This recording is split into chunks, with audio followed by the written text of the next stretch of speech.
Assalamualaikum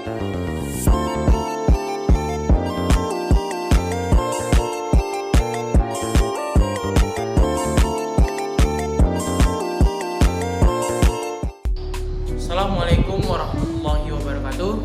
Saya Tri Andika Sumahadi dengan NIM 2303100079. Saya berasal dari Universitas Maliko Saleh, Prodi Agroteknologi Fakultas Pertanian.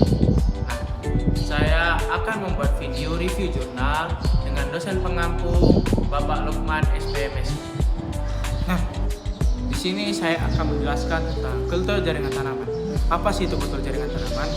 Kultur jaringan tanaman adalah suatu teknik perbanyakan tanaman secara vegetatif dengan cara menumbuhkan bagian kecil dari tanaman seperti daun, batang, dan juga akar di dalam lingkungan yang steril dan terkendali.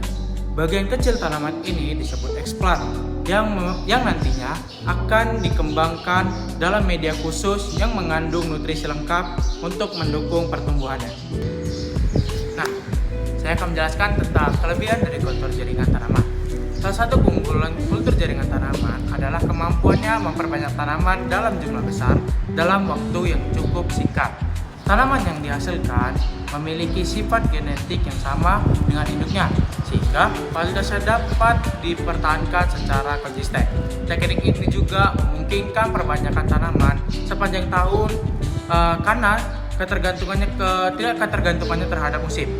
Lalu selain itu, kultur jaringan sangat berguna untuk memperbanyak tanaman yang sulit diperbanyak dengan cara konvensional atau tanaman yang hampir punah. Walaupun kultur jaringan memiliki banyak kelebihan, tetapi kultur jaringan juga banyak memiliki kekurangan, seperti prosesnya memerlukan peralatan laboratorium yang khusus dan cukup mahal, serta memerlukan tenaga ahli dalam melakukannya.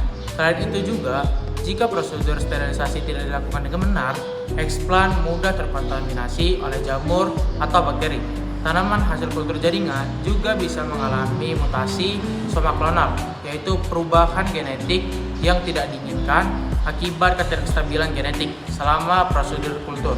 Nah, biaya awal yang tinggi dan perawatan yang teliti membuat kultur jaringan kurang cocok untuk usaha kecil tanpa dukungan teknologi. Jurnal yang akan saya review yang berjudul Kultur in vitro ubi kayu Mania succulenta dengan berbagai konsentrasi bensil adenin dan asam indoi asetat yang ditulis oleh Ardian. Nah, penelitian ini bertujuan untuk mengetahui bagaimana pengaruh zat pengantar tumbuh seperti bensil adenin atau BA dan asam indol asetat atau AIA terhadap pertumbuhan tunas ubi kayu secara in vitro. Penelitian ini dilakukan menggunakan varietas ubi kayu Kasetsar yang diambil dari Lampung Selatan. Bagian tanaman yang digunakan yaitu potongan kecil batang muda berumur 1 bulan.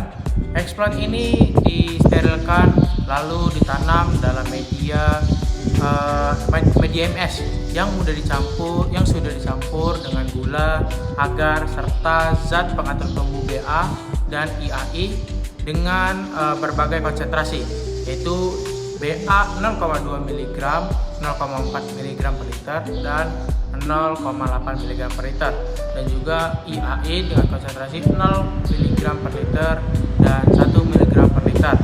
Ditanam di dalam botol dan disimpan di ruangan khusus dengan suhu dan cahaya yang diatur. Penelitian ini menunjukkan bahwa menggunakan kombinasi 0,4 mg per liter BA dan 1 mg per liter AIA menghasilkan pertumbuhan tunas yang terbaik. Tunas lebih panjang, jumlah buku dan daun lebih banyak dibandingkan perlakuan lainnya. Hal menariknya, jika BA terlalu tinggi, misalnya 0,8 mg per liter, justru pertumbuhan tunas menurun. Ini menunjukkan bahwa terlalu banyak zat pengatur tumbuh bisa berdampak negatif. AIA membantu tunas tumbuh lebih panjang dan lebih segar, terutama saat digabungkan dengan konsentrasi BA yang sesuai.